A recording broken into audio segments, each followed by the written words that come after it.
He said, "It's silly to be afraid to walk alone in the dark.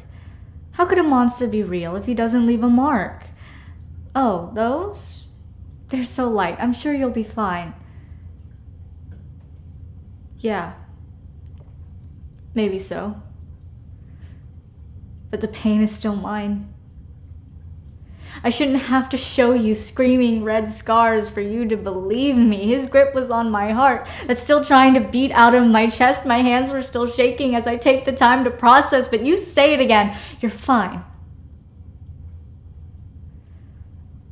Say something enough and it becomes more than just a line. It becomes a mental state of being where you believe you're untouchable. Push the memories to the back so that they're unreachable. If someone asks if this has ever happened to you, you won't be able to say,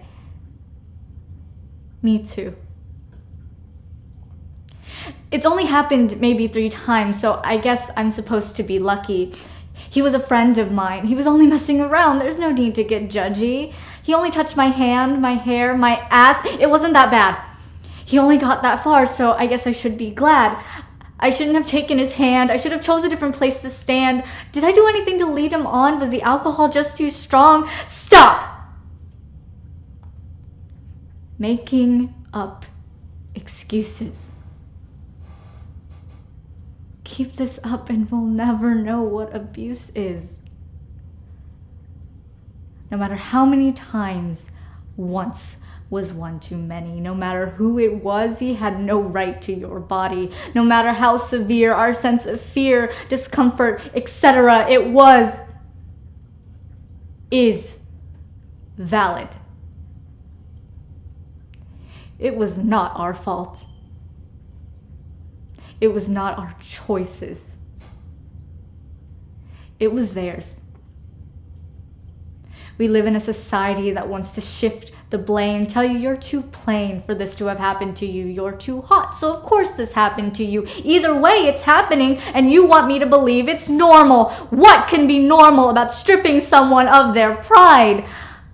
Maybe out of a different time, but this is the 21st century. Do you see all of these stories? Does it not make your heart bleed? But hey, at least I have my keys, right? And you're constantly telling me not to go out at night, but don't forget the dangers of broad daylight. All our lives we have listened to your advice when all you had to do was listen rather than think about what you have to say next. Listen rather than telling me what's best is to take up as little space as possible. Well, tell that to the little girl who was just playing with her uncle. Tell that to the girl that was wearing a parka thinking the only thing she had to fight off was the cold. Tell that to the girls who wanted to have fun but ended up in the hospital because you couldn't be bothered to teach your son.